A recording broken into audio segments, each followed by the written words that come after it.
Deg-degan juga live IG-nya begini. Assalamualaikum warahmatullahi wabarakatuh. Selamat datang di IG live hari ini. Agak spesial karena narasumbernya bukan hal ya. Narasumbernya yang saya kenal secara personal, tapi juga mungkin kalau teman-teman yang sudah pernah ngecek dokter kandungan di Jakarta pasti juga nggak asing namanya ya. Hari ini saya akan ditemani oleh narasumber Dr. Boy Busmar, spesialis obstetrik ginekologi, konsultan onkologi. Panjang tuh. Ya, jadi beliau adalah, mungkin saya bacain CV sedikit ya. Dia lulusan tahun 1979 dari S1 pendidikan dokter FKUI, lalu melanjutkan ke spesialis obstetrik ginekologinya tahun 1986 dan mengambil konsultan untuk subbagian onkologi ya. Jadi tahun 2000 mendapatkan gelar spesialis obstetrik ginekologi dan konsultan onkologi ya. Kalau kita ngomong onkologi itu berarti itu gimana? Coba Dokter Boy bisa menjelaskan onkologi itu apa sih? Ya, Assalamualaikum warahmatullahi wabarakatuh. Waalaikumsalam. Jadi onkologi ini sebenarnya topik yang berkaitan dengan masalah kanker. Jadi yang nanti kita akan diskusi sama Yoga adalah tentang kanker pada wanita, khususnya tentang kanker kandungan, itu kanker serviks, Yes. kanker mulut rahim. Ya. Memang nih hari ini kita akan ngebahas tentang kanker serviks itu segimana pentingnya sih, karena kalau kita ngomongin imunisasi, karena saya dokter anak ya, jadi kita lebih ngomongin tentang vaksin ya cuma untuk anak ya kan.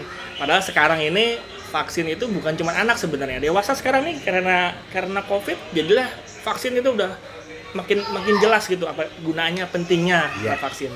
Nah, sekarang yang mau kita bahas adalah tentang vaksin kanker serviks gitu. Ya, mungkin pengen ngejelasin dikit ya masalah imunisasi dan masalah vaksin. Kalau dari dokter anak ya, imunisasi itu adalah suatu cara untuk mendapatkan suatu kekebalan secara spesifik. Nah, cara pemberiannya adalah dengan memberikan vaksin. Jadi vaksin itu agak banyak. Untuk vaksin mendapatkan imunisasi campak gitu mestinya, jadi dapatnya adalah vaksin MR. Untuk mendapatkan imunisasi tetanus, berarti kan dapatnya pentabio. Nah, yang sekarang mau kita omongin itu adalah vaksin untuk mencegah kanker serviks ya, kanker leher rahim. Mulut rahim. Nah, mungkin Dokter Boy bisa menjelaskan dulu deh sedikit kanker leher rahim itu apa? Kanker leher rahim itu apa sih, Bos? Jadi kanker leher rahim ini atau kanker serviks adalah suatu kanker yang paling sering ditemukan pada wanita. Setelah kanker payudara, maka yang paling sering ditemukan itu adalah pada wanita adalah kanker mulut rahim ini. Umumnya kanker ini dialami oleh wanita-wanita atau ibu-ibu yang berusia pada usia reproduksi. Ya. Dan itu umumnya ditemukan pada stadium yang sudah lanjut, yang artinya tidak bisa disembuhkan. Sehingga kalau penyakit ini tidak dicegah dari awal, maka yang akan didapat adalah suatu kondisi di mana keluarga itu pada saat anak-anaknya masih membutuhkan dorongan ibu dalam sekolah, anaknya masih SMA atau tahun-tahun awal di universitas, ibunya menderita kanker serviks dan untuk pengobatannya membutuhkan biaya. Nah, dampaknya adalah merugikan untuk perkembangan keluarga sendiri, dan khusus pada ibu kalau sudah dideteksi pada stadium lanjut, maka kemungkinan sembuhnya itu jadi kecil. Nah, sehingga merugikan. Makanya ditemukanlah suatu vaksin, sehingga kalau seorang wanita itu diberi vaksin untuk penyakit kanker serviks, maka diharapkan dia tidak akan terkena kanker serviks. Oke. Jadi kanker serviks itu lumayan banyak, dan sayangnya ketahuannya itu kalau sudah stadium akhir, karena gejalanya baru muncul gitu ya, Dokter Boy. Jadi kalau dari awal, apa gejala-gejala awalnya ada nggak sih? Iya. Jadi kalau seorang itu terkena virus penyebab kanker serviks itu, pada awal-awalnya itu akan menyebabkan kelainan pada mulut rahim yang namakan kondisi prakanker. Prakanker itu berlangsung sampai 20 tahun, 25 tahun ya. Nah, pada masa prakanker ini pada umumnya tidak ada gejala. Tapi begitu dia sudah masuk menjadi kanker, mulai adalah gejala. Misalnya contoh yang paling gampang kita temukan adalah postcoital bleeding. Jadi waktu sanggama ada perdarahan. Nah, pada waktu itu artinya ibu itu atau pasien itu sudah dalam kondisi kanker. Nah, sebaiknya kondisi ini jangan ditemukan. Sebaiknya ditemukan pada masa prakanker dengan melakukan secara rutin pap smear ya.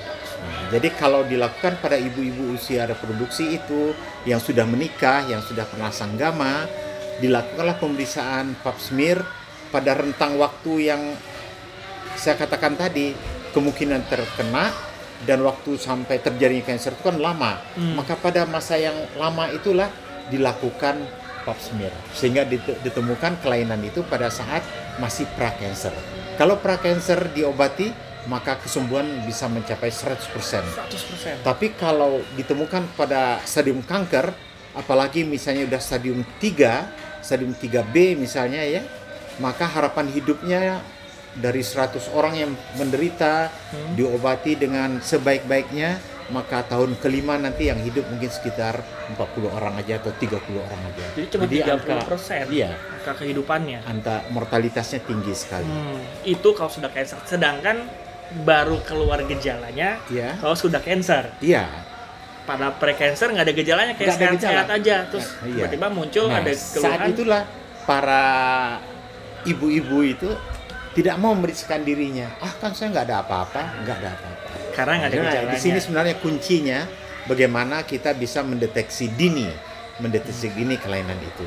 Dan alhamdulillah sekarang kita temukan sudah ada vaksin yang dengan diberikan vaksinasi secara bertahap itu akan memproteksi hampir 100%. Nah, mungkin ibu-ibu sini bingung nih, kan vaksin itu kan gunanya kan mencegah infeksi. Lah, kok bisa nih ada vaksin yang malah mencegah kanker? Nah, ini berarti khusus nih. Khusus ini yang bisa ada kanker yang bisa dicegah dengan vaksin. Ya, betul. Ya. Jadi kanker serviks ini disebabkan oleh virus namanya human papillomavirus atau virus HPV. Maka dibuatlah suatu vaksin yang bisa mencegah HPV ini tidak bisa masuk ke dalam sel, ke dalam sel serviks itu. Pada waktu sanggama sebenarnya terjadi ada namanya mikrolesi, luka kecil pada alat genital wanita itu. Nah, lewat luka kecil itulah virus ini masuk sehingga dia bisa mencapai sel dari serviks atau mulut rahim itu, dan itu nanti dia akan mengendap di sana dan butuh waktu sampai 20 tahun baru muncul sebagai kanker ya. Oleh karena itu memang gejalanya baru muncul setelah 20 tahun. Padahal senggamanya mungkin 20 tahun yang lalu. Iya, betul. Infeksinya betul. Jadi dengan pemberian vaksin diharapkan dia mencegah virus HPV ini masuk ke dalam tubuh. Oh iya. Jadi kembali ke dasarnya dari imunisasi ya. Berarti memang pencegahan. Iya, pencegahan. Jangan nunggu ada perdarahan setelah bersenggama baru panik. Aduh, ada perdarahan semangat, padahal kemungkinan infeksi dari human papillomavirusnya 20 tahun yang lalu. Dan kalau sudah perdarahan itu berarti angka kesembuhannya jadi rendah juga. Menurun ya. Oke ya. Jadi ini adalah apakah satu-satunya ya kanker yang bisa dicegah? Barangkali saat ini memang baru kanker ini. HPV ini, kanker serviks inilah yang dengan diberikan vaksin bisa dicegah. Berarti ini udah luar biasa banget. Kan kita tahu kalau kanker kan bedanya tumor. Kalau tumor kan berarti jinak ya. Benjolan aja. Kalau kanker kan berarti si benjolan itu mencaplok kayak sekitarnya, makin membesar dan merusak fungsinya. Iya, betul. Itu malah akan menyebabkan kematian. Nah, kanker ini bahaya dan sudah ada nih Bu. Ya, satu-satunya saat ini yang bisa dicegah, kanker yang bisa dicegah dengan vaksin. Jadi kan ini satu cara banget ya untuk mengurangi angka kematian, angka kesakitan karena kanker. Jadi bisa banget nih ibu-ibu buat divaksin. Nah, Karena pertanyaannya adalah sebenarnya kapan sih bisa divaksin? Gitu. Vaksin untuk kanker terbaik itu usia berapa? Ya. Diharapkan vaksinasi ini sudah dimulai pada masa anak-anak berusia di atas 10 tahun. Anak perempuan atau anak laki-laki di atas usia 10 tahun. Nah, kemudian sampai pada wanita berusia 55 tahun. 55 tahun. Kita perlukan diberikan vaksin. Tujuannya adalah begini. Kalau kita diberikan pada usia anak-anak, maka respon tubuhnya membuat zat antibodinya atau zat untuk kebalnya itu tinggi sekali. Nah, kemudian kalau kita berikan pada usia 55 tahun, karena kita masih menemukan pasien-pasien kanker serviks itu yang berusia di atas 60 tahun, di atas 70 tahun. Walaupun sudah divaksin. Udah yang belum divaksin Belum ya. divaksin. Yang belum divaksin. Kok datang pada usia 75 tahun ya kanker serviks? Kok datang pada usia 60 tahun ya kanker serviks? Ya kemungkinan kalau dia usia 60 tahun kanker serviks, mungkin dia terinfeksi pada usia 40 tahun ini. Nah, itu kita berikan. Jadi dengan vaksinasi, pencegahan, kemudian dengan melakukan pap smear, artinya ada deteksi dini. Nah, deteksi dini itu akan memberikan pengobatan yang segera dan hasilnya itu lebih bagus. Angka kesembuhannya tinggi. Bisa. Dan ini kita tahu di Indonesia ini ada suatu penelitian mengatakan bahwa setiap 24 jam satu wanita meninggal karena kanker serviks. Di Indonesia. Di Indonesia dalam 24 jam satu wanita meninggal karena kanker serviks. Segitu membahayakannya. Ya. Nah, tadi ada statement menarik nih. Ternyata vaksin itu untuk HPV memang sesuai dengan rekomendasi dari Ikatan Dokter Indonesia memang sudah bisa diberikan pada usia 10 tahun. Tapi ternyata anak laki-laki dan anak perempuan adalah targetnya. Bukan hanya perempuan, walaupun perempuan kan yang punya kanker serviks kan perempuan. Nah, laki-laki ini tujuannya apa nih? Nah, laki-laki ini mereka juga bisa terkena virus tersebut. Jadi jangan mereka nanti yang menularkan pada pasangannya kelak nanti. Tapi kalau si human papillomavirusnya kalau menginfeksi anak laki-laki apakah bisa ngebikin kanker juga? Iya. Kalau pada laki-laki human papillomavirus ini akan menyebabkan kanker dari penisnya. Kanker penis ya. Jadi kanker penis itu si HPV itu menyebabkan kanker leher rahim pada wanita dan kanker penis pada laki-laki. Walaupun mungkin lebih banyak ke perempuan pada wanita ya yang ini. Tapi laki-lakinya lah yang salah satunya yang menularkan. Nah, jadi dari rekomendasi Ikatan Dokter Indonesia sesuai anak usia 10 tahun diberikan vaksin HPV. Itu sebanyak 2 kali. Nah, jadi perbedaan pada dewasa dan anak-anak yang divaksin, kalau dewasa diberikan dalam waktu 3 kali, harus selesai dalam 1 tahun. Jadi diberikan misalnya hari pertama, hari ke-60, hari ke-180. Jadi hari bulan pertama 0, bulan kedua, bulan ke-6. Jadi selesai dalam 3 bulan. Dalam 1 tahun sudah selesai. Pada anak-anak yang berusia di bawah 13 tahun, itu cukup diberikan 2 kali. 2 kali suntikan dengan rentang waktu 6 bulan. Nah, dengan cara ini diharapkan anak-anak itu cakupannya lebih luas, dan dengan pemberian 2 kali ini ternyata respon antibodinya yang muncul itu tidak ada bedanya dengan pemberian 3 kali. Maka sudah diputuskan bahwa untuk anak-anak di bawah usia 13 tahun, di bawah usia 14 tahun cukup diberikan 2 kali vaksin pada hari pertama, kemudian pada hari ke-60. Dan proteksinya juga penelitian yang ada sampai sekarang kalau tidak salah sudah sampai penelitian tahun ke-14, proteksinya masih tinggi. Jadi tidak perlu booster pada vaksinasi ini. Beda ya, kalau pada anak-anak kan ada beberapa nih, ada 18 bulan dikasih booster, nanti 5 tahun dikasih booster. Kalau untuk yang HPV ini diberikan 2 kali ketika anak 10 tahun sampai 15 tahun itu boosternya efeknya dalam penelitian terakhir selama 15-13 tahun masih tinggi. Berarti belum perlu booster. Nanti kita nggak tahu nih kalau penelitian ternyata 20 tahun lagi menurun, berarti mungkin perlu booster setelah 20 tahun. Ya. Penelitian itu masih berlangsung. Ini sebenarnya dulu di Jakarta sudah mulai ya ada vaksinasi untuk anak usia 10 tahun kelas 5 SD. Iya. Itu dijalankan tuh ya? Sudah dijalankan di Jakarta, di Bali. Ya. Nah, itu udah. Itu jadi ibu-ibu yang punya anak usia 10 tahun kelas 5 SD dikasih Bu 2 kali ya dengan jeda 6 bulan. Tapi kalau sudah usia 13 atau 15 itu diberikan 3 kali ya, 3 sama kali. kayak perempuan dewasa. Kalau laki-laki sama dosisnya? Sama pada. Sama ya. Ya, jadi kalau anak yang laki-laki juga nih, ya sebaiknya berarti pas lagi anak-anak gitu. Nah, kalau nih juga ada pertanyaan dari ibu-ibu, Ya. kalau sudah menikah, ya berarti kan sudah secara aktif seksual, apakah bisa langsung divaksin atau ada syarat-syarat? Iya. Jadi kalau syarat seorang itu akan diberi vaksin adalah orang itu sudah menikah, sudah pernah bersanggama, itu perlu diberikan vaksin.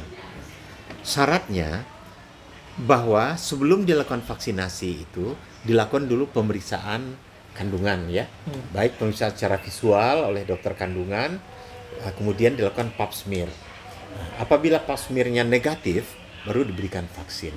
Nah, tujuannya di sini adalah kalau seorang itu tanpa dilakukan pap smear, langsung divaksin aja, bila suatu saat ternyata muncul kansernya, lalu dia akan menyalahkan, nih gara-gara vaksin. Nah, gitu. Padahal sudah Padahal itu terinfeksi udah bertahun-tahun sebelumnya. Itu makanya kita lakukan pemeriksaan. Ya. Berarti enggak ya? Berarti misalnya nih tadinya sudah terinfeksi, apakah dengan pemberian vaksin akan memperberat terjadi kankernya? Dia vaksin itu tidak akan menyembuhkan kansernya, itu intinya. Nah, tetapi apabila pada stadium pra-kanser itu ditemukan, pra-kansernya diobatin, orangnya boleh divaksin.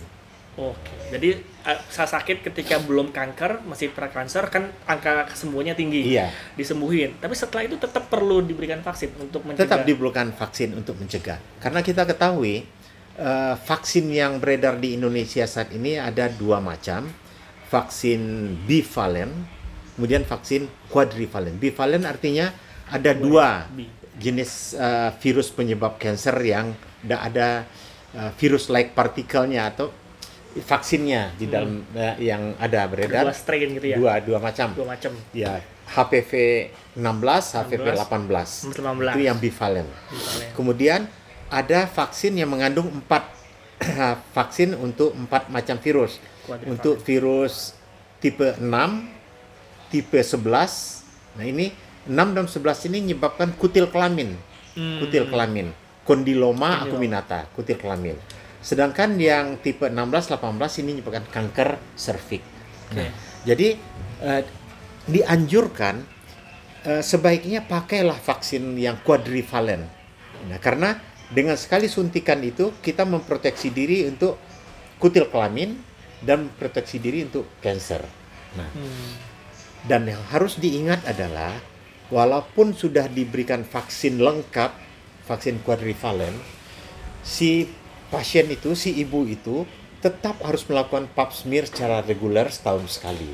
Karena ternyata penyebab kanker serviks ini tidak hanya virus tipe 16-18, masih ada tipe-tipe lain, tipe 31, tipe 33, tipe 45, 52 dan tipe 58. Tipe 58. Jadi masih ada vaksin lain. Nah, di negara maju seperti mungkin di Amerika sudah ada namanya vaksin pentavalent. 5 jadi. Nah, jadi dia ada 9 virus yang dia proteksi. Oke. Hexavalent. Dari yang HPV tipe 6, HPV 11, 16, 18, kemudian 31, 33, 45, 52, 58. Nah, 9. Sedangkan yang ada di Indonesia baru untuk mencegah 4. Nah, vaksin quadrivalent ini hanya mencegah, atau bivalent atau quadrivalent, hanya mencegah 70% kemungkinan terjadinya kanker. Sedangkan 30% lain bisa disebabkan oleh virus nomor 31, 33, 45, 50, jadi tetap 52, perlu, 58. tetap perlu pap smear. monitor pap smear. Nah, kan pap smear kira-kira ibu-ibu udah ngerti loh ya pap smear apa? Mungkin dokter bisa ngejelasin. Pap smear itu apa sih? Diapain sih pap smear itu kira-kira? Jadi pap smear itu adalah suatu pemeriksaan yang mengambil lendir dari mulut rahim, jadi lendir dari mulut rahim yang kayak gini, ya. Gambarnya jelas gak sih? Iya, nggak kelihatan ya. Nah, dari mulut rahim. Nah, lendir mulut rahim itu diambil dengan posisi ibu di meja pemeriksaan kandungan. Posisi litotomi ya, namanya. Kemudian dokternya masukin suatu alat membuka vagina. Kemudian lendir di mulut rahim itu diambil. Dalam lendir itu ada sel-sel mulut rahim. Mungkin secara mikroskop dilihat ada nggak kelainan-kelainan pada sel mulut rahim ini. Maka akan bisa dokter ahli patologi akan bisa mengatakan, oh ini lendir dari mulut rahim nyonya ini sudah menjadi sel pra-cancer atau sudah menjadi sel cancer.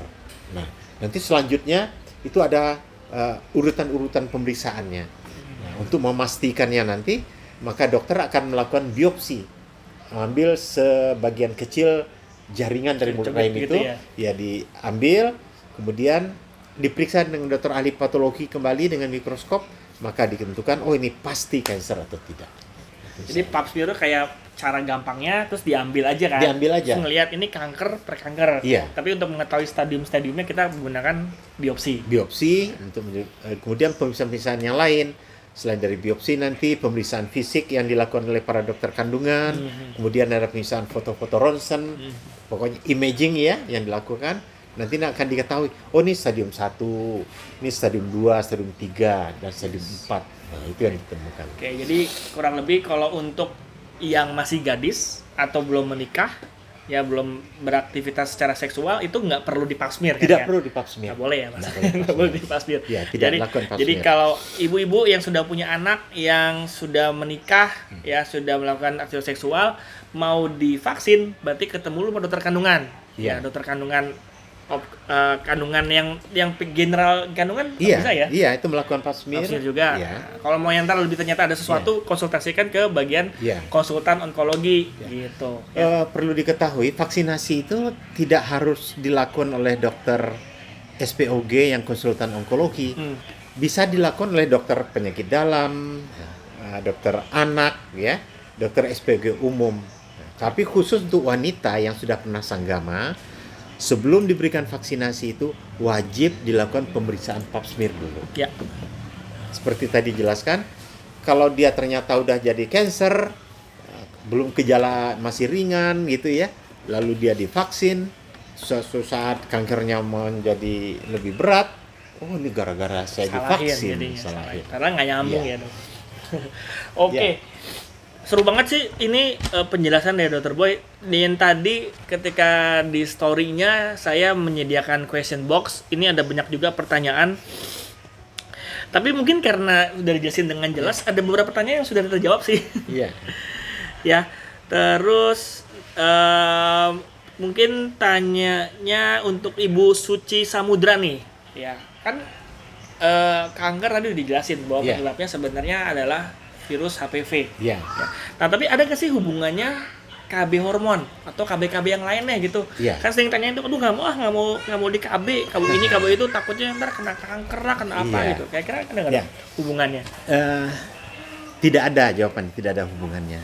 Maka diharapkan begitu punya anak gadis, maka anak gadis ini harus diarahkanlah pengetahuannya bagaimana memproteksi dirinya jangan terkena kanker. Artinya sayangilah dirimu. Jadi pada istri-istri juga demikian, sayangilah dirimu. Karena nggak suami aja yang menyayangi diri kita sendiri harus menyayangi diri kita. Kenapa? Dengan melakukan pap smear, maka kita akan ketahuan menderita kanker atau tidak. Itu penting. Kemudian anak-anak gadis kita harus mungkin mereka sekarang udah lebih agresif mencari informasi. Suruh mereka mempelajari. Silakan buka situs di internet tentang kanker serviks. Buka situs yang tentang pencegahan kanker serviks. Jadi dengan membaca itu mereka juga akan dapat pengertian, oh saya harus memproteksi diri saya. Kemudian para ibu juga wajib mengajak suaminya mempelajari tentang kanker serviks ini. Nah, sebab sering kita dalam pengalaman hari-hari, begitu pasiennya datang, ditemani oleh suami, pernah ada suami bilang, nih jorok sih dok. Nah begitu, jorok sih dok. Menyalahkan ya. Menyalahkan. Nah si suami tidak tahu bahwa virus HPV ini ditularkan secara seksual. Gimana caranya? Bisa si suami ini yang membawa virus menularkan si istri, atau ada laki-laki lain yang bawa virus menularkan. Nah, jadi intinya proteksi diri kita sendiri dengan cara vaksin. Sayangi diri sendiri dengan memberikan vaksin. Nah, jadi pada anak-anak kita lihat orang tuanya belikan HP yang mahal-mahal, tapi tidak mau membelikan vaksin. Aduh, Sebagai iya, contoh, ada di beberapa rumah sakit harga sekali suntikan itu sekitar 1 juta sekali vaksin. 3 kali berarti 3 juta. Tapi ibu-ibu tuh belikan HP-nya harganya 20 juta buat anaknya. Kenapa nggak diberikan vaksin? Wah, mahal dok. Kemudian satu, yang kedua nanti ada pengaruhnya pada fertilitasnya. Jadi nanti anak saya mandul dan sebagainya. Biasanya para dokter SPOG yang berikan ceramah tentang vaksin ini selalu menayangkan slide keluarganya sendiri yang divaksin. Nah, biar mereka yakin, oh dokter sendiri memberikan vaksin buat keluarganya. Iya. Istri saya jadi pemberian hormon juga tidak ada menyebabkan kanker. Kanker serviks ini jelas 99,7% kanker serviks disebabkan oleh virus HPV. Dan sekarang sudah diketahui 9 virus HPV, jenis virus HPV yang menyebabkan kanker serviks. Yang baru ada vaksinnya di Indonesia adalah memproteksi untuk 4. Nah, artinya 30% lagi disebabkan oleh tipe lain. Maka yang 30% ini dideteksi terinfeksinya dengan melakukan pap smear secara gitu. Nah, tadi juga nih ada pertanyaan agak nyambung nih, Dokter Boy, untuk tadi statement dari Dokter Boy. Karena terinfeksi oleh suaminya. Nah, kan ada nih Ibu siapa tadi? Ibu Haris Hatma. Jadi sebenarnya para pria ini perlu divaksin nggak? Karena si ibu ini dia tuh nonton drama Korea, nonton drakor. Di sana suaminya, suami-suami para di drakor itu dibilang dia divaksin. Nah di Indonesia sebenarnya bisa nggak sih? Jadi yang divaksin itu anak laki-laki kan udah mulai dari di bawah usia 26 tahun ke bawah divaksin. Sementara ini yang rekomendasi dari pembuat vaksin ini ya, pemberian vaksin pada laki-laki itu untuk usia di bawah 26 tahun. 26 tahun ya. Maka diberikanlah pada usia masih sekolah itu, usia 10 tahun ke atas. Nah, diproteksi demikian. Jadi sebenarnya pencegahannya selain dari memberikan vaksin pencegahan kanker serviks ini adalah edukasi sebenarnya. Jadi para istri wajib mencarikan bahan bacaan buat si suaminya yang berkaitan dengan penyakit menular seksual. Penyakit menular seksual. Dan khususnya adalah misalnya yang sering kita temukan adalah adanya pada wanita baru hamil ada kondiloma acuminata atau kutil kelamin. Kutil kelamin. Kemudian pada waktu lagi usia-usia 50 tahunan si ibu datang dengan perdarahan kanker serviks. Nah, kan sedih ya. Kenapa kok penyakit yang bisa dicegah ini kok terjadi? Nah, si wanita merasa, dok, kok saya kena sih dok? Nah, itu. Dan si laki-laki juga nggak tahu. Dia nggak merasa bahwa virus HPV ya yang sampai ke istrinya bisa jadi dia yang membawa. Nggak ada gejalanya. Nggak ada gejalanya. Nah, jadi makanya perkenankanlah pada suami bahwa kanker serviks ini adalah suatu kanker yang disebabkan oleh virus HPV yang ditularkan secara seksual, hubungan seksual. Itu yang penting. Nah, memang dalam ceramah-ceramah tentang pencegahan kanker serviks ini, walaupun sering diadakan di kantor-kantor gitu, audiensnya mungkin 10% laki-laki. Umumnya ibu-ibu. Nah, jadi mungkin kedepannya arahnya ceramah ini memang pada laki-laki dan ibu-ibu. Iya, dan ibunya ini denger, wah ini penting nih, saya serviks ngomong ke suaminya, alah nggak penting gitu, suaminya nggak penting. Waduh, pusing nih. Jadi ibu ini yang nonton IGTV ini nanti akan saya save, ya IG Live-nya akan save. Nanti ibu kasih suruh suaminya nonton bu ya. Jangan lupa ini edukasinya bagus banget nih dari Dr. Boy, ya. Untuk para suami itu jangan pelit ngeluarin 3 juta ya, tapi padahal proteksinya sampai akhir hayat loh, 30 tahun 40 tahun itu bisa terproteksi. Ya, 3 juta nggak ada artinya dibandingkan kesehatan istri tercinta. Istri tercinta. Memang biaya pengobatan sangat mahal ya. Oh iya. Pada stadium masih awal, stadium 1, stadium 2 mungkin bisa dengan operasi. Dengan operasi kesembuhan mungkin sampai 90% ya. Tapi kalau udah stadium 3 ya, itu tidak bisa dioperasi. Harus dilakukan penyinaran. Penyinaran dan dikombinasi dengan kemoterapi. Dan itu biayanya mahal sekali. Dan satu hambatannya adalah tidak semua kota besar di Indonesia mempunyai alat untuk penyinaran dan tidak semua kota besar yang saat ini mampu melakukan kombinasi pemberian penyinaran dan kemoterapi. Dan SDM-nya juga. SDM-nya mungkin masih terbatas. Masih terbatas. Ya itu pengobatannya, waduh, bukan kayak minum obat pilek sekali minum selesai ya. Iya, membutuhkan waktu. Contohnya penyinaran itu akan berlangsung selama 25 kali penyinaran. 25 kali penyinaran. Kemoterapinya sebanyak 5 kali. 5 kali. Jadi selesai pengobatan itu mungkin sekitar 3 bulan ya. Karena memang habis selesai disinar dan di kemo ini akan muncul problem-problem, misalnya anemi, sel darah putihnya menurun, kondisinya lemah, dan itu diperbaiki dulu. Begitu udah normal lagi baru disinar lagi. Dan itu butuh waktu, butuh dana. Butuh energi. Energi ya kan? Lu pasti lelah sekali kalau ada. Dan yang punya anak-anak ya, yang sering kita temukan, punya anak-anak mahasiswa, mereka datanglah menunggu ibunya di rumah sakit, mengerjakan PR-nya dengan laptop samping ibunya. Dan mereka mengatakan, "Dok, sembuhkan ibu saya." Nah, itu kan. Kemudian bahkan kita sering menemukan ibunya udah stadium 3B, harapan sembuhnya kecil, tapi mereka menjual rumah satu-satunya untuk kesembuhan. Tapi ibunya juga tidak akan sembuh. Ibunya sudah meninggal, sudah tidak punya rumah lagi. Malah nyari hutang gitu ya. Hutang. Dan kemudian dari segi sosial juga dampaknya banyak sekali kanker serviks ini.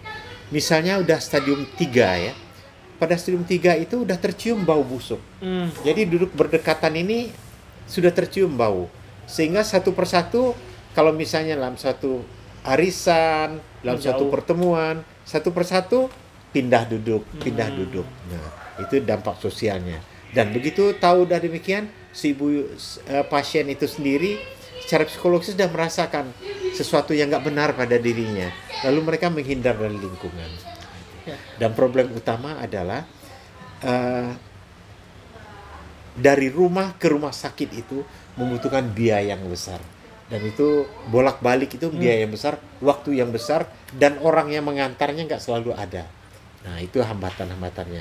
Maka cara yang tepat adalah lakukanlah pencegahan dengan vaksinasi. Ya, ini benar vaksinasi 3 kali, 1 kali pemberian kurang lebih 1 juta, tapi proteksinya itu bisa mencegah segitu banyaknya biaya dan waktu ya.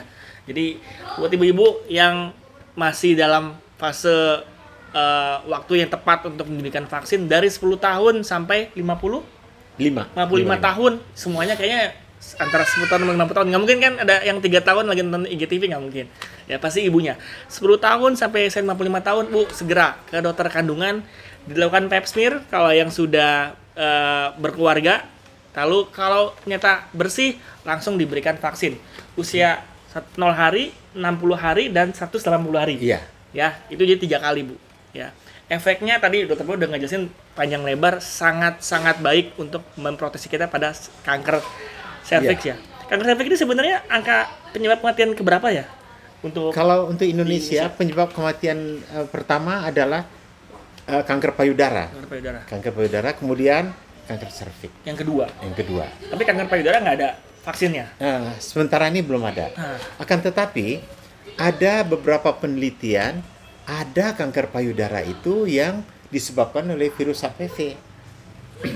Tapi vaksinasi ini saat ini tidak dikatakan untuk pencegahan kanker payudara, tapi pencegahan kanker serviks. Tapi penelitian yang sekarang berlangsung, memang ada beberapa kanker paru pun ada ditemukan karena vaksin virus HPV. Jadi HPV ini agak-agak banyak bikin kanker ya. Cuman yang saat ini terbukti dan jelas bisa mencegah kanker serviks itu vaksin ya. Jadi ibu-ibu sekali lagi nih udah ngejelasin tuh, udah dijelasin panjang lebar sama Dr. Boy, masih juga nggak mau vaksin, keterlaluan. Ya, ini pertanyaan-pertanyaannya udah kejawab semua dari jawaban. Saya nggak usah baca Bu komentar-komentarnya, tapi semoga ini ngobrolnya lumayan ini 40 menit. Semoga membantu. Kayak dari Angku Dr. Boy ada kata penutup nggak nih buat ibu-ibu kira-kira? Pertama, sayangi diri kita. Sayangi anak-anak kita. Kenapa demikian? Kalau kita punya anak gadis misalnya, akan menikah nanti dengan laki-laki lain. Kita tidak tahu gimana kondisi laki-laki lain, calon suami putri kita ini. Maka kita proteksilah anak kita ini dengan vaksinasi untuk pencegahan kanker serviks. Bagi ibu-ibu yang punya anak laki-laki, anak kita ini nanti akan menikah dengan orang lain. Kita nggak tahu kondisi kesehatan orang lain itu gimana. Maka lindungilah anak kita ini dengan pemberian vaksin. Kemudian bagi ibu-ibu, sayangilah diri sendiri. Oh, suami saya sayang.